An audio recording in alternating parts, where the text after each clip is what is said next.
Ma mère a aboyé, personne ne veut voir ton visage à la célébration de ma retraite. Ma mère a aboyé. Personne ne veut voir ton visage à la célébration de ma retraite parce que j'étais une déception selon leurs critères. Alors, j'ai répondu, dans ce cas. Ne perdons le temps de personne à faire comme si nous étions encore une famille.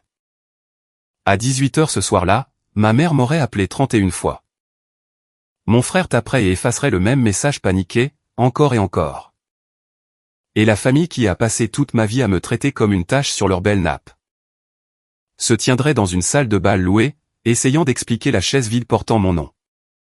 Mais ça, c'est la fin de l'histoire. Laissez-moi vous ramener au matin où tout a commencé. Car vous devez comprendre exactement jusqu'où ces gens étaient prêts à aller. Avant que je ne décide finalement que j'en avais fini de payer pour le privilège de leur être apparenté. Alors, imaginez la scène. J'ai 36 ans, et je suis marié à l'homme le plus gentil que j'ai jamais rencontré. Il s'appelle Owen. Il enseigne la musique à des élèves de CE2. Et en 15 ans de vie commune, il ne m'a jamais, pas une seule fois, fait sentir inférieur. Nous avons 2 enfants, Mika, qui a 9 ans, et Ada, qui en a 6. Et nous vivons dans un petit quartier tranquille, juste à l'extérieur de Cincinnati. Depuis 6 ans, j'ai mis tout ce que j'avais dans mon entreprise de meubles sur mesure. Je l'ai construite à partir de rien, planche par planche. Dans un atelier loué qui était autrefois un garage à pneus. Le premier hiver, j'utilisais un chauffage d'appoint branché sur une rallonge. Et je portais des mitaines pour poncer des plateaux de table. Car je ne pouvais pas me permettre de chauffer l'endroit et d'acheter du noyer le même mois. Après des années à travailler pour des hommes qui apposaient leur propre nom sur mes assemblages et s'en attribuaient le mérite, j'ai décidé que ça suffisait. Maintenant, je gagne environ 92 000 $ par an en fabriquant des meubles haut de gamme et des aménagements sur mesure. Le genre de travail qui finit dans les magazines. Et dans des maisons avec des portails de sécurité et de longues allées de gravier. Je suis très doué dans ce que je fais. J'ai bâti cette vie de mes propres mains. Et j'ai les callosités et la liste de clients pour le prouver. Mais ma famille ne l'a jamais vu de cette façon. Pour eux, rien de ce que je faisais ne serait jamais assez. Car j'avais commis le seul péché impardonnable, j'avais choisi un métier manuel. Ma sœur, Claire, était l'enfant prodige, une avocate d'affaires dans un cabinet du centre-ville. Son nom se rapprochant de l'en-tête, du moins c'est ce que tout le monde croyait. Mon frère, Grant, avait fait un beau mariage, et ce beau mariage signifiait Sabrina Vance. Une gérante de fonds spéculatifs valant plus que nous tous réunis. Et il ne laissait jamais passer une seule fête sans le rappeler à tout le monde. Moi, j'étais celle qui avait gâché son potentiel dans un atelier de menuiserie. Ma mère, Diane, était cadre supérieur chez Sterling Fédéral. Une de ces femmes qui jugeait une personne à sa carte de visite, à son code postal. Et à l'étiquette cousue au dos de son manteau. Mon père, Gary, était le meilleur agent immobilier de son agence. Et tout aussi obsédé par les apparences qu'elle. Ils avaient voulu une avocate, un banquier, un médecin. N'importe quoi dont ils pourraient se vanter au club sans avoir à baisser la voix. Au lieu de ça, ils ont eu une fille qui se présentait à Thanksgiving avec de la sueur sous les ongles. Et un mari qui apprenait aux enfants à jouer de la flûte à bec. Ils traitaient Owen comme un déclassement. Comme si j'aurais pu faire tellement mieux si seulement j'avais visé plus haut. Un homme avec un titre, un portefeuille et un bateau. Vous voulez connaître la vérité sur cette fameuse scène de Thanksgiving? Celle qu'il me jette encore au visage? Il y a 2 ans, j'ai offert à ma mère une table console en noyer pour les fêtes. J'ai passé 90 heures de ma vie sur cette table. Des assemblages faits à la main, un bord brut que j'ai mis une semaine à trouver. 4 couches d'huile que j'ai frottées à genoux. Quand elle l'a déballé, elle l'a regardé comme on regarde un plat que quelqu'un a apporté sans qu'on le demande. Et elle a dit, devant tout le monde, « Oh, eh bien. C'est très gentil. Je suppose que je peux lui trouver une place quelque part. » Puis elle a demandé si Claire avait eu les boucles d'oreilles qu'elle voulait de la boutique. C'est tout. Tout le moment. Et quand j'ai dit doucement, juste à elle, que ça aurait été bien d'entendre un vrai Merci, pour une fois. La famille a décidé que j'avais fait une scène, que j'avais gâché la fête avec mon aigreur. Que la pauvre Diane ne pouvait même pas profiter d'un cadeau sans que sa fille difficile ne ramène tout à elle. Souvenez-vous de cette table. Elle aura son importance plus tard. Le matin où tout a volé en éclats, je chargeais des outils dans mon camion pour un contrat de 27,5 $. Un ensemble de bibliothèques encastrées et un bar pour un propriétaire de restaurant de l'autre côté de la ville. Je venais de déposer les enfants à l'école. Mon téléphone a vibré dans ma poche arrière.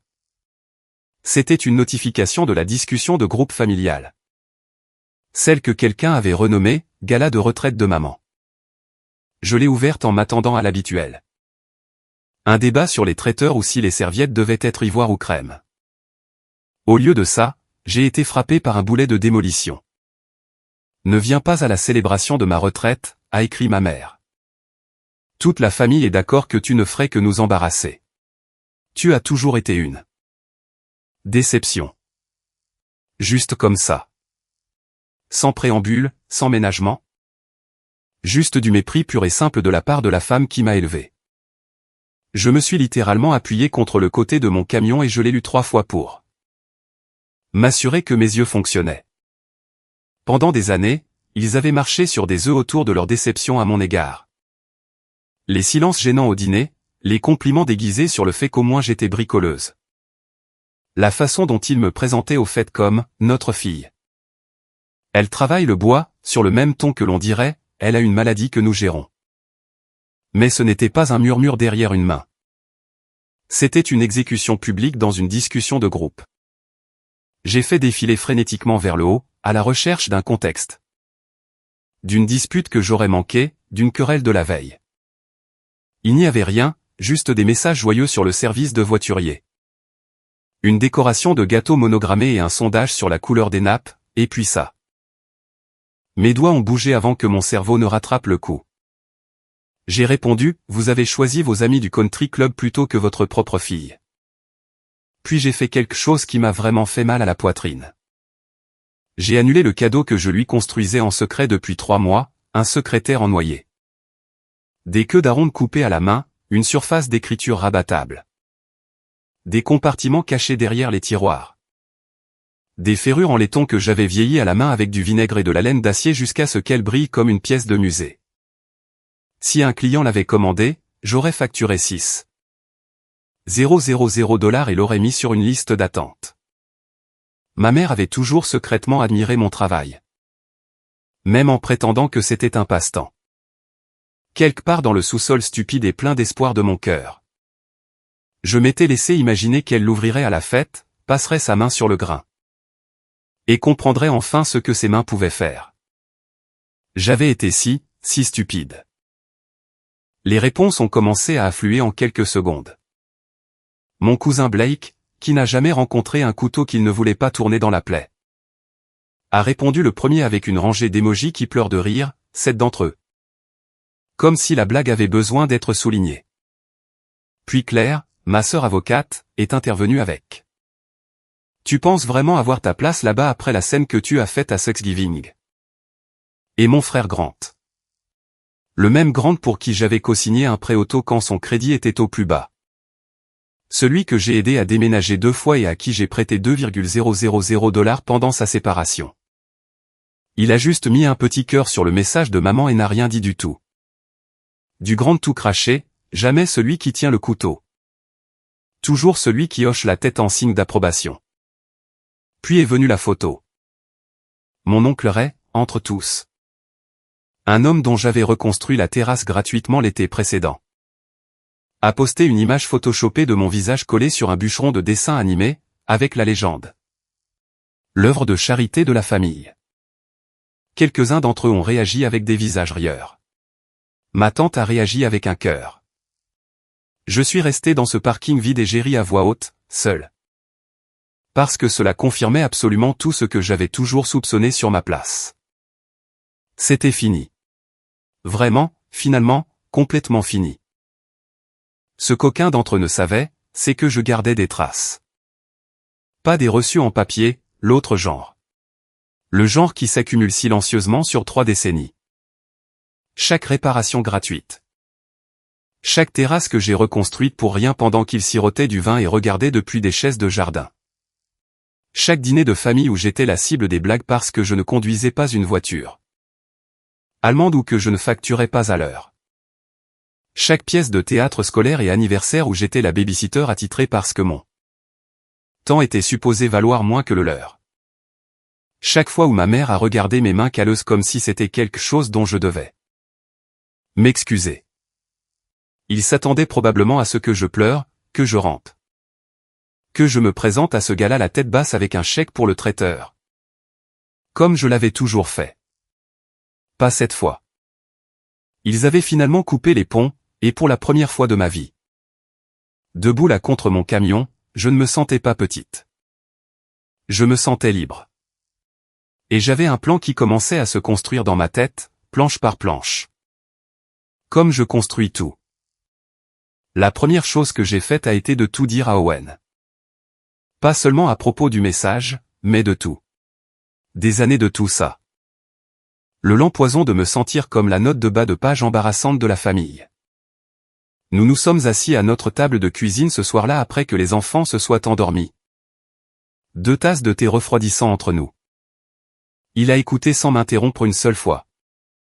Ce qui est l'une des 1000 raisons pour lesquelles je l'ai épousé. Quand j'ai finalement manqué de mots, il a juste tendu la main sur la table, a pris la mienne. L'a retournée. Et a pressé son pouce dans la callosité à la base de mes doigts comme si c'était quelque chose de précieux. Puis il a demandé, « Qu'est-ce que tu veux faire ?» Cette question a touché quelque chose de profond et d'ancien. La plupart des gens de ma famille n'avaient pas une seule personne qui les soutiendrait quoi qu'il arrive. J'en avais une assise juste en face de moi. Et j'avais passé des années à le prendre pour acquis tout en mendiant des miettes d'approbation de gens qui ne les donneraient jamais. Jamais. À ce moment-là. J'ai décidé que j'allais leur montrer à tous exactement à quoi ça ressemble quand ils perdent la seule d'entre nous qui se soit jamais soucié de quelque chose de réel. J'avais déjà une solide réputation locale, mais le plan l'a poussé à un tout autre niveau. Des clients qui tournaient autour depuis des mois ont soudainement voulu réserver des dates. Craignant que je ne devienne trop occupé pour eux. Alors, cette même semaine, je me suis mis au travail. J'ai appelé mon ami Priya, qui dirige une petite agence de marketing depuis un espace de coworking en centre-ville. Et je lui ai demandé de m'aider à refondre entièrement ma marque. Pas seulement un site web avec un numéro de téléphone, mais des photographies professionnelles de chaque pièce, un système de réservation clair, une vidéo cinématique de mon processus, de vrais témoignages de vrais clients avec de vrais noms. Tout cela m'a coûté 5,2 cents, ce qui m'a semblé une fortune la semaine où je l'ai dépensé. En un mois, j'étais réservé pour 4 mois et j'avais commencé ma propre liste d'attente. Ce secrétaire pour ma mère, ce n'était que l'échauffement. J'avais maintenant un plan complet. Un moyen de disparaître de la vie de ces gens tout en améliorant chaque aspect de la mienne en même temps. Je n'allais pas me disputer avec eux. J'allais devenir quelqu'un qu'ils ne pouvaient pas se permettre d'avoir ignoré. Et ensuite j'allais partir. Le premier grand domino est tombé la 3e semaine. Et il est tombé à cause de la réputation exacte que ma famille avait jugée sans valeur. Cette fondatrice de start-up dont j'avais terminé les aménagements de bureaux à domicile. Elle a posté une seule photo du mur fini sur un forum de design avec 40 000 membres. A tagué ma toute nouvelle page. Et a écrit une seule ligne sur le fait qu'elle avait attendu 8 mois pour moi et qu'elle aurait volontiers attendu 2 ans. Le lendemain matin, j'avais 11 emails de demande de renseignements. 2 d'entre eux provenaient d'une architecte d'intérieur qui meuble discrètement la moitié des maisons au bord du lac dans le comté et qui n'avait jamais retourné mes appels avant ce jour. Une de ces conversations s'est transformée en la plus grande commande unique de ma carrière jusqu'à ce point. Une bibliothèque du sol au plafond et un comptoir de réception incurvé pour un cabinet d'avocats de prestige en centre-ville. Entre tous les endroits poétiques, 31 000 $. Signé avant même que la peinture de mon nouveau site web ne soit sèche. Je me suis assise dans l'atelier le soir où cet acompte a été crédité. Écoutant la poussière se déposer sous les lumières de travail, et j'ai pensé qu'à cette même heure. Ma famille croyait sincèrement que j'étais à la maison en train de bouder à cause d'un texto de groupe. Pensant ma petite blessure, apprenant enfin ma place. Laissez-les penser. J'avais appris il y a longtemps que les gens qui vous sous-estiment cessent de regarder vos mains. Et une personne qui cesse de regarder vos mains ne verra jamais le coup venir. Chaque semaine où il me sous-estimait était une semaine de plus où l'impact final devenait plus lourd et plus vrai. Priya a regardé mes chiffres grimper et a commencé à rire lors de nos appels. Disant qu'elle n'avait jamais vu un lancement évoluer comme ça, qu'elle ne faisait presque rien. Que le travail faisait tout par lui-même. Je lui ai dit que le travail l'avait toujours fait. Il n'avait juste jamais eu de pièce où se tenir où l'acoustique n'était pas truquée contre lui. Jusqu'à présent. Puis j'ai contacté Callum. Callum et moi avons commencé ensemble. Deux jeunes fauchés ponçant des plateaux de table dans le même atelier il y a 10 ans. Tous les deux écœurés de voir le propriétaire signer notre travail et l'emmener au salon. Professionnel. Il était parti et avait construit quelque chose d'énorme à Asheville, en Caroline du Nord. Un vrai atelier avec une vraie liste d'attente et un vrai nom. Et depuis 2 ans, il essayait discrètement de me recruter tous les quelques mois. Je lui ai envoyé un seul texto, toujours besoin d'un chef d'atelier à Asheville. Sa réponse est revenue avant même que je ne pose le téléphone. Depuis hier. Mon équipe est réservée pour 8 mois et je refuse de l'argent chaque semaine. Viens construire avec moi. Je t'aiderai à déménager. Je suis sérieux. 10 minutes plus tard. Il m'a appelé. Et nous avons parlé pendant 1 heure alors que j'étais assise sur le sol de mon atelier. Le dos contre le tour. Il m'a dit que le marché des meubles faits main là-bas était en plein essor. Que des nouveaux arrivants affluaient avec de l'argent et aucune patience pour les panneaux de particules.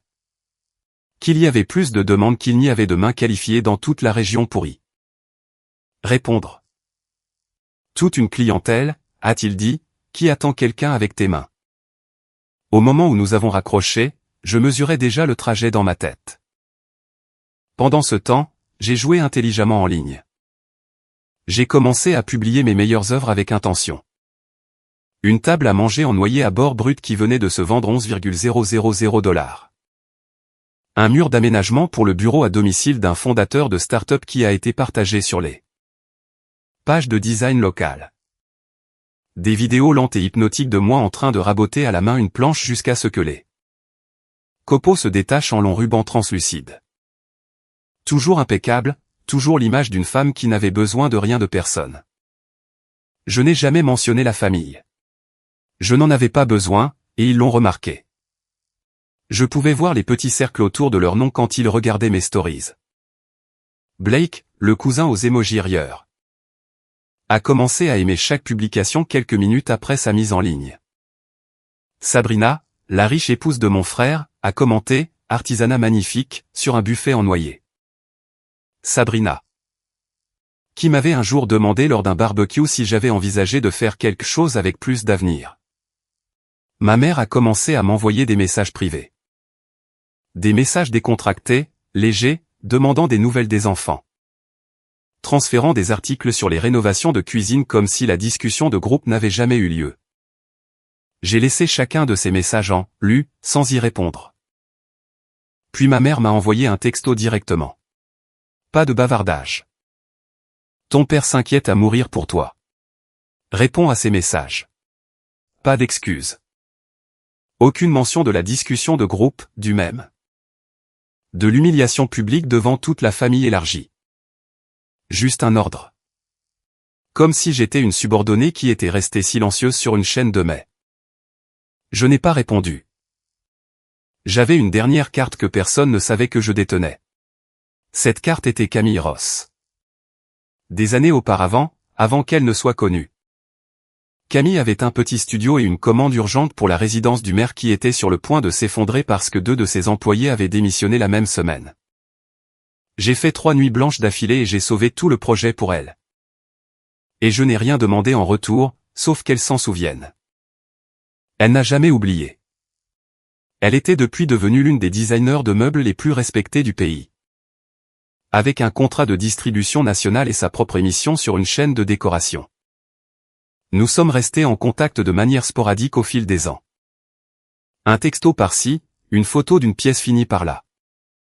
Sur un coup de tête, tard un soir dans l'atelier. Je lui ai envoyé des photos de mes travaux récents. Elle m'a appelé le lendemain matin, avant même que j'aie fini mon café. Sloan, a-t-elle dit, et je pouvais l'entendre tourner le téléphone pour regarder de plus près. C'est digne d'un musée. L'assemblage de ce meuble. Pourquoi diable as-tu caché ça dans un garage? En Ohio? Nous avons parlé pendant plus d'1 heure. Au moment de raccrocher, elle m'avait offert un segment en tant qu'invité dans son émission et une présentation personnelle à son distributeur, qui cherchait activement des artisans à présenter et à stocker. Juste comme ça, j'avais une plateforme nationale potentielle et un canal de distribution. Exactement les deux choses qui transforment un artisan local en un nom pour lequel les gens traversent 2 États pour acheter. Je n'en ai parlé à personne dans ma famille. Qu'ils continuent de penser que j'étais l'œuvre de Charité, la bricoleuse. Celle qui a gâché son potentiel. Plus ils me sous-estimaient, mieux tout cela allait atterrir. 2 semaines après le texto qui a tout déclenché, Claire m'a appelé. Comme je n'ai pas décroché, elle a laissé un message vocal. Sa voix d'avocate lissait quelque chose en dessous que je ne pouvais pas encore nommer. Et, donc le gala de maman est le samedi d'après. Elle veut savoir si tu viens toujours. Juste. Tu sais, préviens quelqu'un d'une manière ou d'une autre. D'accord, salut. Je n'ai pas rappelé. Je l'ai laissé mariner. J'apprenais que le silence, le vrai silence, est la seule chose que les gens comme ma famille ne supportent pas. Car il ne leur donne rien contre quoi pousser. Environ 3 semaines après le message. Je chargeais mon camion après avoir terminé une bibliothèque encastrée pour un doyen d'université quand mon téléphone a sonné. C'était mon cousin Nolan. Nolan avait déménagé à Denver des années auparavant après une dispute avec l'oncle Ray au sujet d'un prêt d'argent jamais remboursé. Il était donc complètement en dehors du climat quotidien de la famille. Ce qui faisait de lui l'une des seules personnes qui me dirait jamais la vérité en face. « Qu'est-ce qui se passe entre toi et tante Diane ?» a-t-il demandé. Pas de bonjour, pas d'introduction. Je lui ai donné la version courte, le texto, l'acharnement, le même. Les années à être l'échec de la famille. Nolan est resté silencieux une seconde à l'autre bout du fil. Puis il a dit, tu sais, il parle dans le dos de chacun d'entre vous. N'est-ce pas? Même de Sainte-Claire. Ça a attiré mon attention. Qu'est-ce que tu veux dire? Il a ri, et ce n'était pas un rire chaleureux. Ta mère était chez mes parents le mois dernier. Il se trouve que j'étais en ville. Je l'ai entendu se plaindre à mon père dans la cuisine du fait que le cabinet de Claire l'avait encore écarté pour le poste d'associé. Qu'elle se noie. Et que ta mère a discrètement couvert la compte de l'appartement de Claire pour que la famille ne perde pas la face au club. Et puis. Et je jure que c'est mot pour mot, ta mère a dit, au moins, Sloan se débrouille toute seule. Même si c'est juste en ponçant des planches. Il a fait une pause. Il y a plus. Nolan a continué, et je suis resté dans cette allée, une défonceuse dans une main. Oubliant de respirer. Ton père appelle Sabrina la reine des glaces dans son dos. Il ne la supporte pas. Pense qu'elle les prend tous de haut, ce qui, pour être honnête, est juste. Et voici la partie qui va te toucher. Alors assieds-toi si tu es debout. Ta mère n'a pas choisi de prendre sa retraite. Sterling Fédéral l'a poussée vers la sortie. Restructuration est le mot qu'ils utilisent dans les invitations. Mais mon père joue au golf avec un gars de leur conseil d'administration. Et il dit qu'il y avait des rumeurs de problèmes comptables dans sa division. Des chiffres qui ne concordaient pas. Et que tout ce gala de retraite est une histoire qu'ils ont inventée pour faire passer un licenciement pour une tournée d'adieu. 40 années glorieuses. La faire sortir avec des ballons, et personne ne pose la question qui fâche. Après cet appel, je suis resté assise dans mon camion dans l'allée circulaire du doyen pendant un long moment. À fixer le volant pendant que le soleil se déplaçait sur le tableau de bord. Toutes ces années, J'avais cru que j'étais la déception de la famille. La fissure dans un vase par ailleurs parfait. Il s'est avéré que tout n'était qu'un décor de théâtre. Du contreplaqué peint soutenu par des mensonges et l'argent des autres. Et une terreur que quelqu'un regarde de trop près. Le lendemain même, j'ai reçu un message de Renata. Renata siège dans un conseil d'administration caritatif avec Sabrina. Et nous nous étions toujours bien entendus lors de la poignée d'événements familiaux où elle s'était aventurée au bras de Sabrina. « Salut Sloan », a-t-elle écrit, « ça va être une question bizarre. Et dis-le-moi si je suis déplacé. Est-ce que tout va bien entre Grant et Sabrina ?» Elle m'a appelé en sanglots à 2 heures du matin et n'a pas voulu dire pourquoi. Je l'ai rappelé. C'est sorti par bribes. Grant avait trouvé des messages sur le téléphone de Sabrina. Une longue conversation détaillée avec son assistant. Un homme à peine plus âgé que la moitié de sa fortune nette. Et les messages ne laissaient absolument rien à l'imagination. Le mariage parfait et riche, celui que Grant m'avait brandi au visage à chaque Noël. Le trophée qu'il croyait sincèrement faire de lui une meilleure personne que sa sœur avec de la sueur sous les ongles. Tout s'appourrissait de l'intérieur. Un autre mur peint du décor basculant lentement dans la boue. 2 jours après, ma cousine Nadia m'a envoyé un message sur Facebook de nulle part. Nadia est mariée à l'un de mes cousins du côté de mon père. Nous n'avons jamais été proches. Mais elle avait toujours été discrètement correcte avec moi lors des événements où je me tenais seul près du buffet. Je ne devrais probablement pas être celle qui te dit ça, a-t-elle écrit. Mais ta famille est en pleine panique à propos du gala. L'ancien patron de ta mère vient et toute une rangée de cadres de sterling. Et ils sont terrifiés que les gens remarquent ton absence et commencent à demander pourquoi la fille manque à l'appel. C'est tout ce dont on parle. Claire a même suggéré à voix haute lors d'un dîner de préparation qu'ils engagent une actrice pour se présenter et prétendre être toi pour les photos afin que ça n'ait pas l'air étrange. J'ai lu ça environ 4 fois et j'ai ri jusqu'à en avoir les larmes aux yeux. Engager une actrice pour jouer la fille charpentière embarrassante pour les photos de famille. C'était un nouveau niveau de bassesse, et je pensais avoir vu le fond avec ces gens. Mais Nadia n'avait pas fini. 3 points sont apparus, ont disparu, sont réapparus.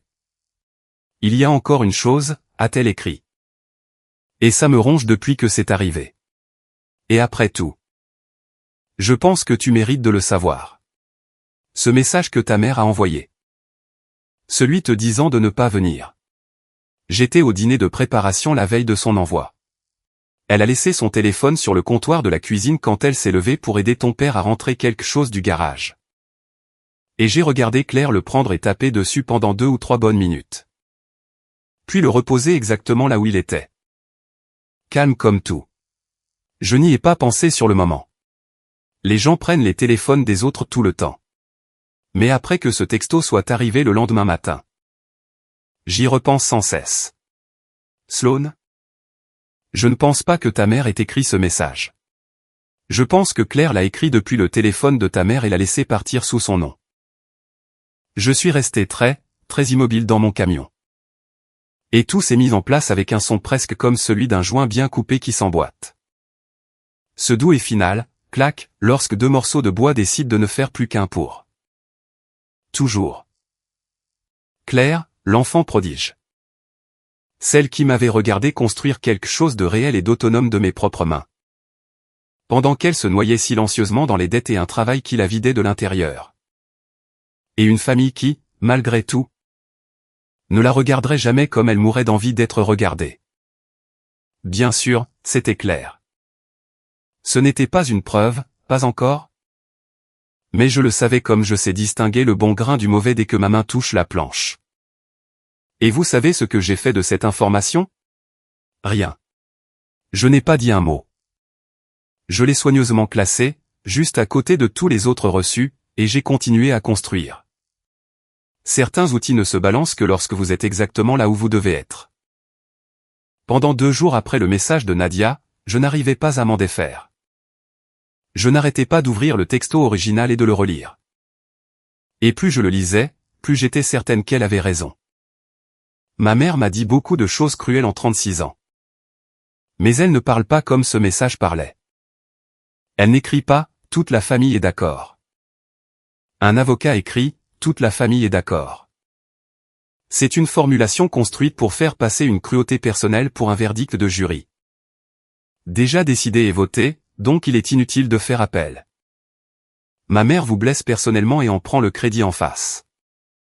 Elle aurait écrit quelque chose qui me visait spécifiquement. Une petite observation acerbe sur mes choix, mon mari ou mes mains. C'était froid et procédural, le langage de quelqu'un qui rédige un document. Quelqu'un qui voulait que les mots fassent un maximum de dégâts tout en gardant ses propres empreintes complètement hors de portée. C'était clair. Ça avait été clair dès la première lecture.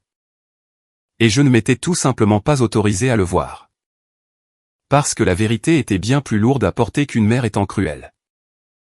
Une mère cruelle, j'y avais déjà survécu toute ma vie. Une sœur orchestrant soigneusement l'expulsion de toute la famille, sous le nom de notre mère.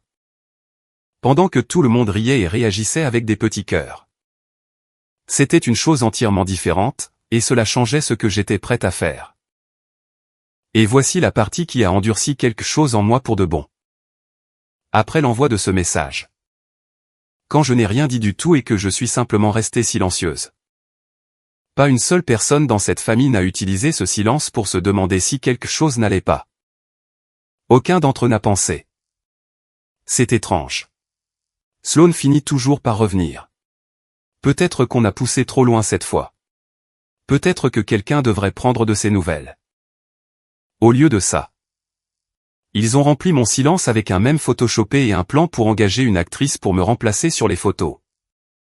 Je ne leur manquais pas. La version fiable de moi. Celle sur qui on pouvait compter pour tout avaler et se présenter quand même avec un sourire et un chéquier. Leur manquait. C'est à ce moment précis que j'ai cessé de pleurer la famille que j'avais toujours souhaité avoir et que j'ai commencé à construire. Très calmement et très précisément, la porte de sortie de celle que j'avais réellement. Et je n'ai pas confronté Claire. Et je veux être clair à ce sujet car on me demande toujours pourquoi. Je ne l'ai pas appelée en hurlant. Je n'ai pas exigé d'aveu. Je ne lui ai pas donné la dispute qu'elle voulait. Celle qu'elle pourrait plus tard recadrer comme moi étant instable et hystérique. Comme il me recadrait toujours. La confrontation était la seule arène pour laquelle ces gens étaient faits. Toute cette énergie de tribunal. Toute cette pratique de toute une vie a transformé une vérité en un argument perdant. Alors, je ne leur ai rien donné à contester. J'ai laissé le silence continuer son travail patient. Et j'ai gardé la vérité sur qui avait vraiment écrit ce message pour le seul moment où elle atterrirait là où elle ne pourrait jamais être déformée. Par écrit, devant chacun d'entre eux. Le seul jour où ils ne pourraient pas se permettre de l'entendre. Puis est arrivé le coup de grâce, celui qui m'a vraiment coupé le souffle. Camille. Faisant ses vérifications avant de présenter le travail d'une inconnue dans son émission nationale. Avait mentionné mon nom à un revendeur haut de gamme nommé Hollis qui dirige un magasin en centre-ville appelé Ashford Fine Furnishing. Hollis a reconnu mon nom de famille dès qu'elle l'a prononcé. Camille m'a appelé pour m'en parler, à moitié en riant, à moitié prudente. Comme on l'est quand on s'apprête à tendre un couteau à quelqu'un. Sloane, c'est la chose la plus étrange. Et j'ai hésité à te le dire. J'ai mentionné ton nom à Hollis chez Ashford juste pour vérifier ta réputation. Et il s'est illuminé. Il a dit que tes parents sont ses clients depuis des années. Mais voici la partie que tu dois entendre. Ma chérie.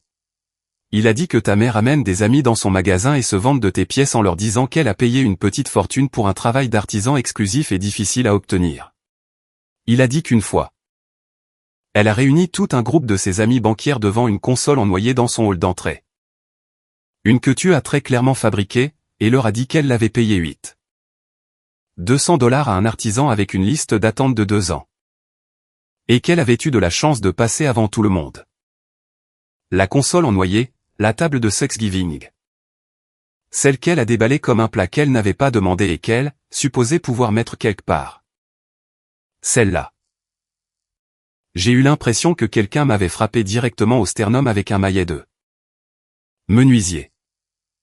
Il s'était vanté de mon travail, exactement le même travail pour lequel il se moquait de moi. La même table pour laquelle elle pouvait à peine dire « merci ».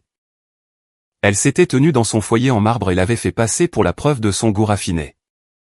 Cher et avisé. Auprès des mêmes personnes à côté desquelles elle avait trop honte de me laisser me tenir à sa fête. L'image entière est finalement devenue nette. Ils ne se contentaient pas de me manquer de respect. Ils étaient fiers de ce que je faisais. Ils n'allaient simplement jamais, sous aucun prétexte, être fiers de moi. J'étais assez bonne pour meubler leur statut. Je n'étais pas assez bonne pour en être nommée la source. Ce soir-là, j'ai raconté à Owen chaque bride de ce que j'avais appris. Il n'a pas été le moins du monde surpris. Il t'utilise depuis des années, a-t-il dit doucement. En me tenant la main sur la même table de cuisine. Main-d'œuvre gratuite, meubles gratuits. Garde d'enfants gratuite chaque fois qu'ils étaient dans le pétrin. Des symboles de statut qu'ils n'avaient pas accrédités. Mais Dieu leur en garde de respecter ce que tu fais réellement à voix haute où quelqu'un pourrait l'entendre. Il avait parfaitement raison. Et c'est à ce moment précis que mon plan a changé de forme entre mes mains. Jusque-là, j'avais voulu simplement partir proprement, sans drame, sans feu d'artifice. Juste parti. Maintenant, je voulais quelque chose de plus froid et de plus complet. Je voulais qu'ils ressentent, pleinement, devant le public exact qui leur importait le plus. Précisément ce qu'ils perdaient. J'avais environ 5 semaines avant le déménagement à Asheville. Et j'ai utilisé chaque jour comme un artisan utilise son matériau, rien de gaspillé. D'abord, j'ai mis notre maison en vente par l'intermédiaire de la cousine d'Owen. Une agente immobilière, mais je lui ai dit de la garder entièrement hors des annonces publiques. Vente privée uniquement, ai-je dit. Je ne veux pas que cela apparaisse quelque part où la famille pourrait tomber dessus. Le marché où nous vivions était brutal de la meilleure des manières.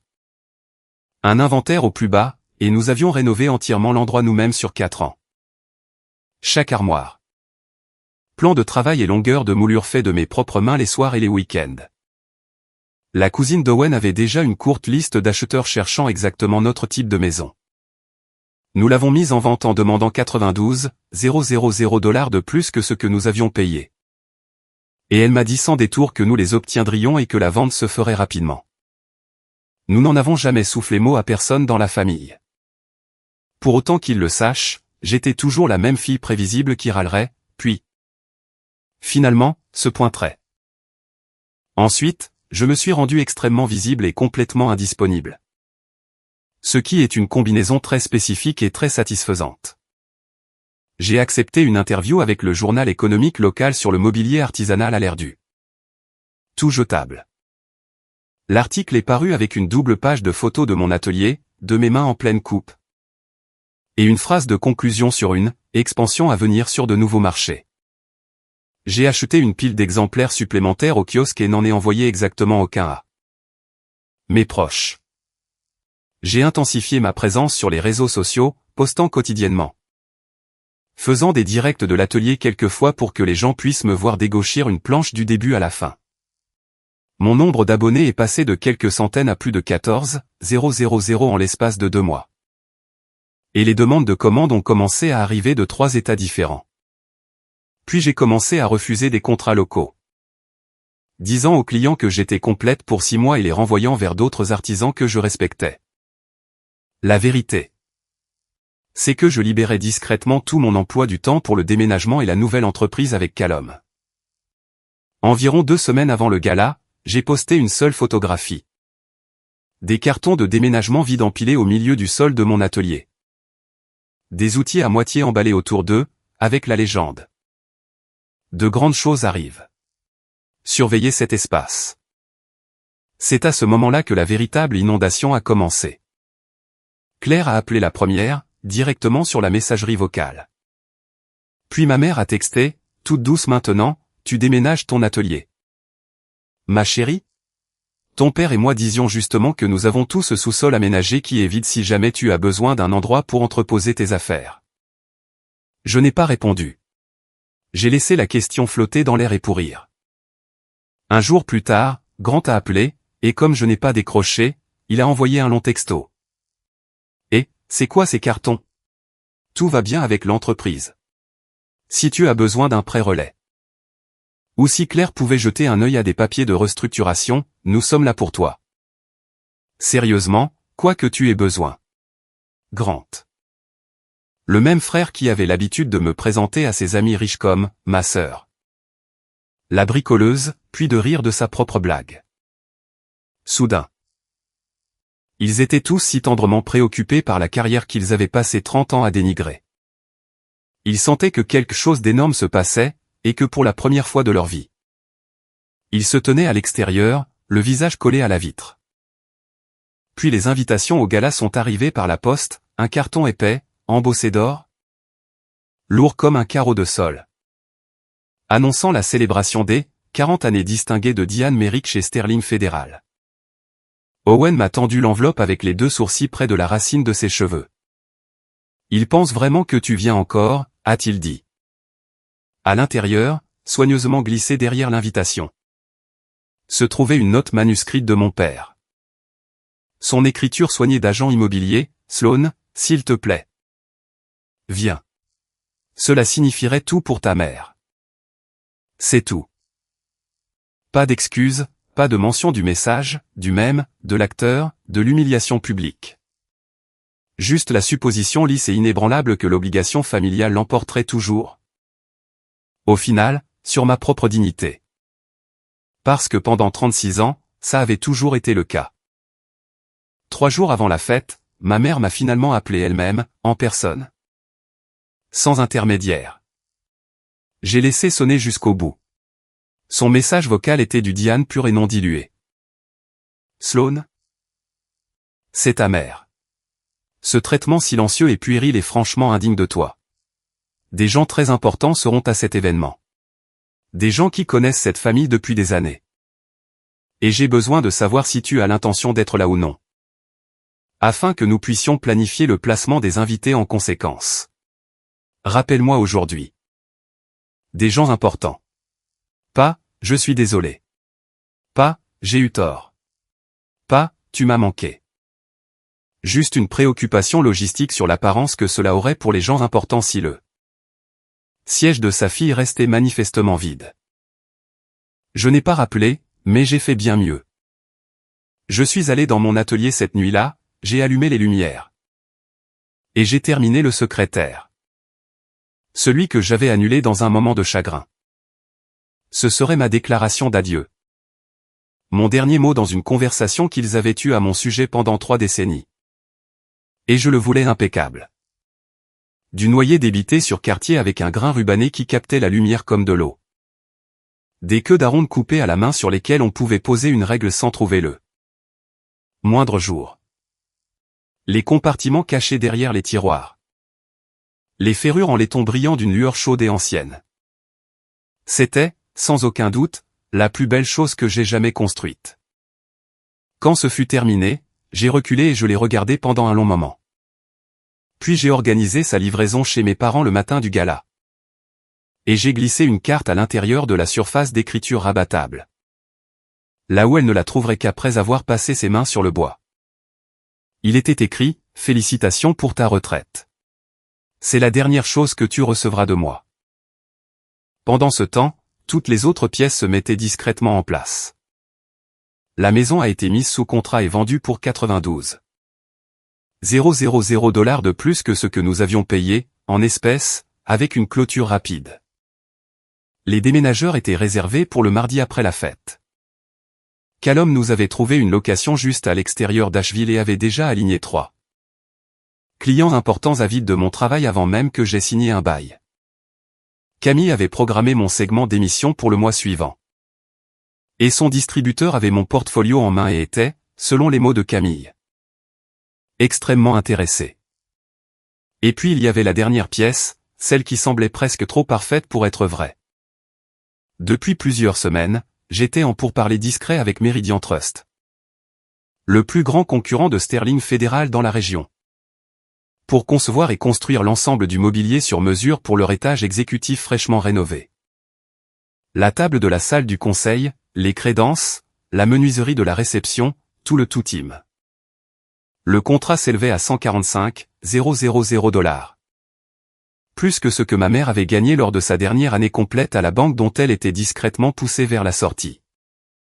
Et voici la partie que je n'arrive toujours pas à croire que l'univers m'ait offerte. Le gala de retraite de ma mère se tenait dans l'espace événementiel loué de Meridian Trust.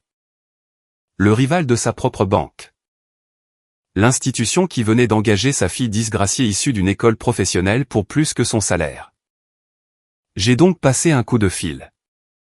J'ai demandé à mon contact au service marketing de Meridian de programmer leur communiqué de presse. Celui me nommant comme l'artisan sélectionné pour leur étage exécutif. Pour qu'il soit mis en ligne à 8 heures du matin le jour du gala. Elle a dit que cela ne poserait aucun problème. La veille au soir. Owen et moi nous sommes assis sur la terrasse arrière lors de la dernière soirée chaude de la saison et avons regardé Mika et Ada poursuivre les lucioles en boucle dans la cour qui s'assombrissait. Il a tendu la main et a serré la mienne. Prête pour demain. J'ai hoché la tête, et je le pensais du plus profond de moi. Je n'avais jamais de ma vie été aussi prête pour quoi que ce soit. Le matin du gala de retraite de ma mère. Je me suis réveillé avant le soleil et j'ai attrapé mon téléphone. Meridian Trust avait publié, pile à l'heure à 8 heures. Un communiqué de presse clair et professionnel annonçant la rénovation de leur siège social. Mettant en évidence une artisane locale renommée, Sloan Merritt. Sélectionnée pour concevoir et construire le mobilier de leur suite exécutive. Il y avait 3 photographies de mes travaux précédents et une citation de leur directeur général. Sur l'importance d'investir dans le talent artisanal local au lieu de commander sur catalogue. Et il m'avait tagué directement dans la publication. C'est précisément ainsi que la moitié de la liste des invités de ma mère l'a découvert. En buvant leur café du matin, avant même d'avoir choisi quoi porter. J'ai pris une capture d'écran, posé le téléphone face contre table de nuit. Et je suis allé faire des crêpes pour mes enfants. À 9h41 du matin, la caméra de sécurité de mon atelier a envoyé une alerte sur mon téléphone. L'équipe de livraison chargeait soigneusement le secrétaire en noyé dans leur camion capitonné. Pile à l'heure.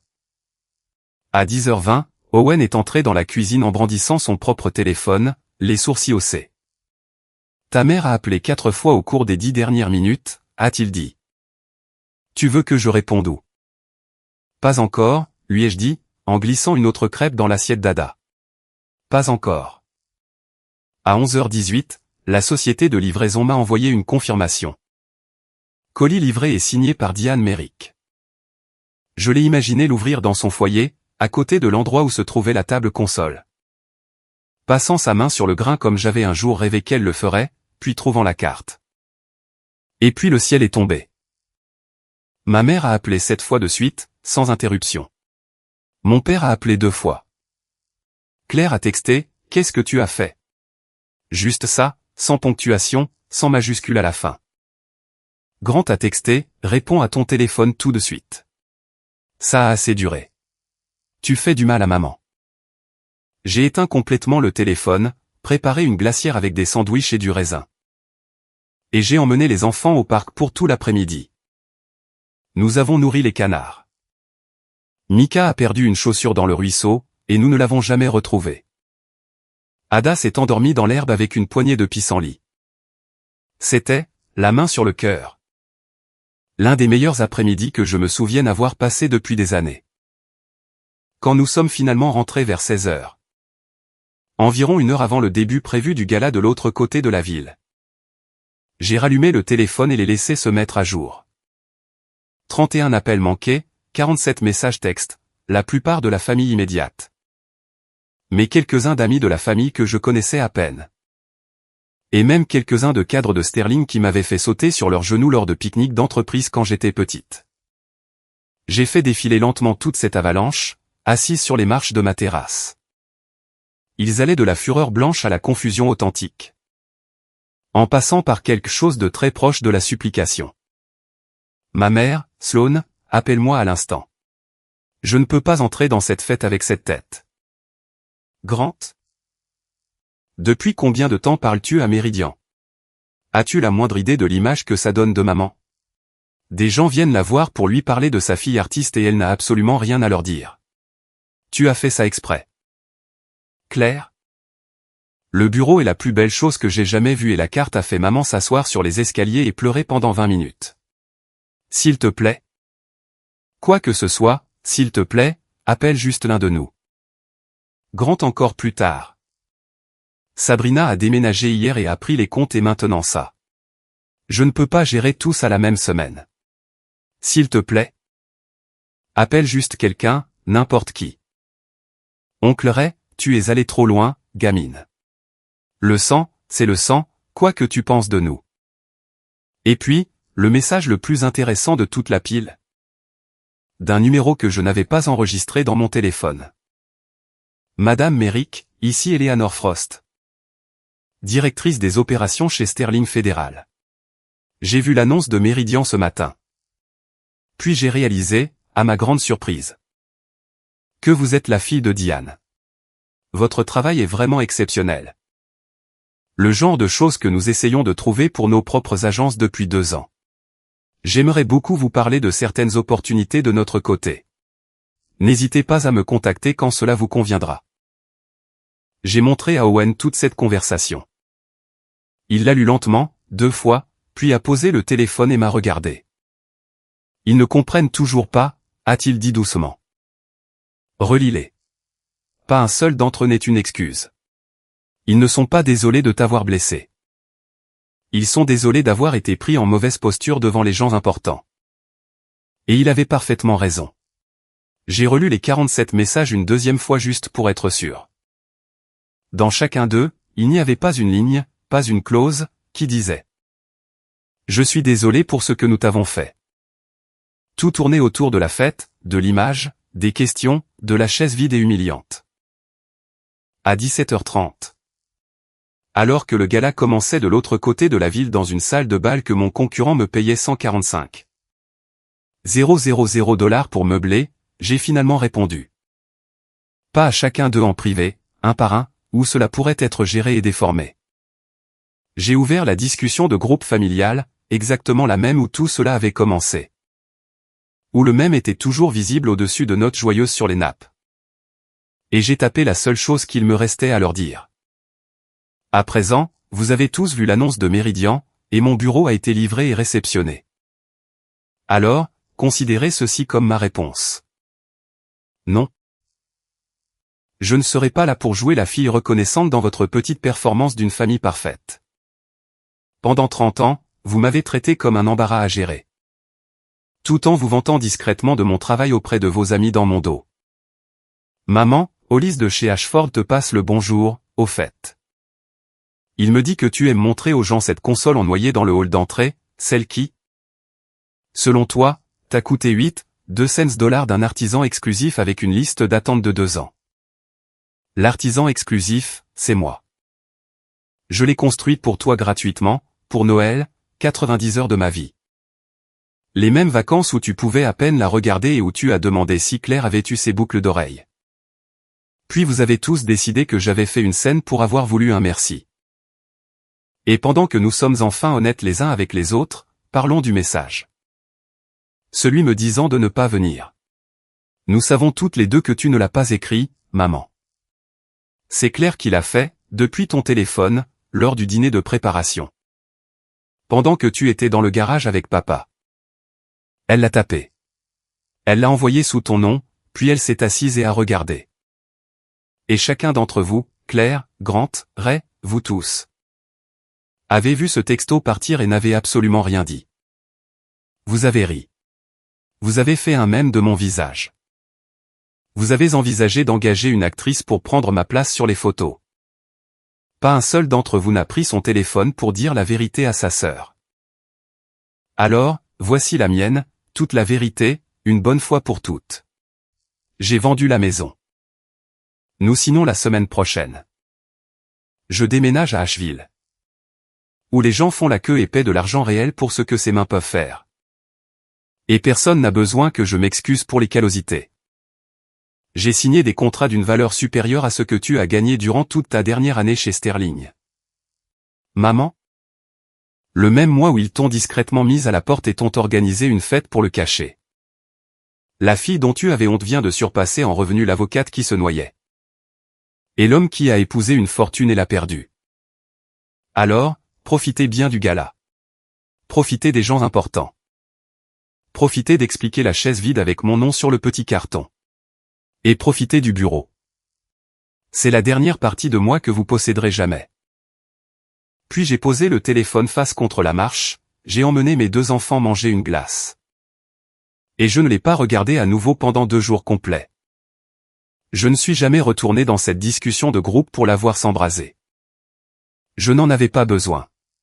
Chaque pièce est tombée exactement là où je l'avais placée. Et j'ai eu des nouvelles de chacune d'elles par la suite, par Nolan et par Nadia. Comme on entend parler de la météo dans une ville que l'on a déjà quittée, de manière distante. Avec les fenêtres fermées. Claire s'est fait virer 11 jours après le gala. Il s'est avéré que la noyade était bien pire que ce que même Nolan savait. Elle avait discrètement détourné de l'argent d'un compte en fiducie d'un client pendant des mois pour couvrir l'appartement que ma mère croyait couvrir. Et pour enterrer des dettes dont personne dans la famille n'avait la moindre idée. Le cabinet a tout découvert lors d'un audit. Ils ont accepté de ne pas porter plainte. Mais seulement à la condition que chaque centime soit remboursé. Et Claire, l'enfant prodige, l'avocate d'affaires, n'avait pas une telle somme. Alors, ma mère, 62 ans et fraîchement et discrètement poussée hors de sa propre banque, a réhypothéqué la maison qu'elle et mon père possédaient sans dette depuis 18 ans afin de garder son enfant prodige hors d'un tribunal et des journaux. Les économies de retraite que tout le gala avait été censé célébrer ont disparu en un seul mois. Ils ont échangé une maison payée contre une mensualité de prêt hypothécaire qu'ils ne peuvent pas réellement assumer avec un revenu fixe. Tout ça pour protéger la fille qui a falsifié le message qui a déclenché tout ça. Le mariage de Grant était déjà en ruine le jour du gala. Mais le divorce l'a rendu officiel et total. Ça s'est passé exactement comme ces choses se passent quand la personne qui détient tout l'argent est celle qui veut partir et qui n'a rien fait d'illégal. Le contrat de mariage dont Grant s'était vanté, si fier, si certain d'avoir gagné le gros lot de sa vie, ne lui a laissé presque rien d'autre qu'un bail pour un appartement en centre-ville qu'il ne pouvait plus se permettre seul. La dernière chose que j'ai entendue, c'est que Sabrina avait déjà emménagé avec l'assistant dans la maison que Grant exhibait à Noël. Et que Grant avait emménagé dans la chambre d'amis fraîchement réhypothéquée de mes parents. Un frère fauché empilé proprement sur un autre dans une maison qui n'appartenait plus à personne. Et ma mère. Sa grande tournée d'adieu, 40 années distinguées, s'est terminée dans une salle de bal louée. Pleine de cadres bancaires qui avaient tous déjà vu un communiqué de presse de son propre concurrent direct annonçant que la fille qu'elle refusait d'asseoir à sa table était l'artisan de l'année pour l'étage exécutif du rival. L'histoire soignée qu'elle avait construite pour faire passer un licenciement pour un triomphe s'est complètement effondrée sous le poids combiné d'une chaise vide et d'un bureau livré. On m'a dit qu'elle est partie tôt. Ils ont appelé après. Bien sûr qu'ils ont appelé. Ma mère a laissé un message vocal environ 2 semaines plus tard. Sa voix plus faible que je ne l'avais jamais entendue, disant qu'elle comprenait maintenant. Qu'elle avait eu si tort pendant si longtemps, qu'elle voulait juste une chance de parler. Grant a texté pour demander si le projet à Asheville était réel et si peut-être je pourrais avoir besoin de famille dans l'atelier. S'il y aurait de la place pour lui. Même Claire a écrit une fois, un long message prudent et juridique. Absolument rempli du mot désolé, désolé, désolé. Je les ai tous lus, chaque mot. Puis j'ai fait la seule chose qui me semblait honnête après 36 ans à être la déception intégrée de la famille. Sa main-d'œuvre gratuite, sa source non créditée de statut emprunté. Je les ai laissés exactement comme ils m'avaient toujours, si facilement, laissé, lu. Nous avons déménagé à Asheville le mardi suivant. Le camion est arrivé à l'aube, et à midi. La seule maison que mes enfants avaient jamais connue se tenait vide derrière nous. Et je n'ai ressenti absolument rien d'autre que le silence propre et grand ouvert d'une vie où il ne restait personne qui avait besoin que je sois plus petite que je ne le suis. Callum nous a accueillis dans l'allée de la location avec les clés dans une main et une boîte de tacos dans l'autre. Et à la fin de cette première semaine, j'avais des acomptes sur 6 nouvelles commandes et ma propre liste d'attente qui commençait à se former. Owen a trouvé un programme de musique qui payait un échelon de plus que son ancien. Mika a rejoint une équipe de baseball et a été mis à l'arrêt court. Ada a trouvé une pile de chute de noyer dans un coin du nouvel atelier et a commencé très sérieusement à construire ce qui, m'a-t-elle informé avec une gravité totale, était une maison pour un oiseau qui n'avait pas encore accepté d'emménager. Quelque part au milieu de tout ça, Hollis m'a appelé, un peu penaud, en s'éclaircissant la gorge. Une table console en noyer était passée par son magasin chez Ashford. Vendue par une femme qui vidait une maison qu'elle était sur le point de perdre. Et quand il l'avait retournée pour la vérifier, il avait trouvé une marque d'artisan brûlée sur le dessous ma marque. Le petit troglodyte que j'estampille sur tout ce que je construis. Il m'a demandé doucement si je voulais la racheter avant qu'il ne la mette en vente. Je me tenais dans mon nouvel atelier, entouré de l'odeur du noyer fraîchement coupé et de toute une ville de gens qui avaient hâte de me payer pour ça. Et je lui ai dit non. Laisse-la partir, ai-je dit. Laisse-la aller à quelqu'un qui l'aimera sans avoir besoin de mentir sur son origine. Ils ont passé 30 ans à décider que j'étais la plus grande erreur de la famille. Il s'avère que j'étais juste la seule qui ait jamais refusé de continuer à payer pour les leurs.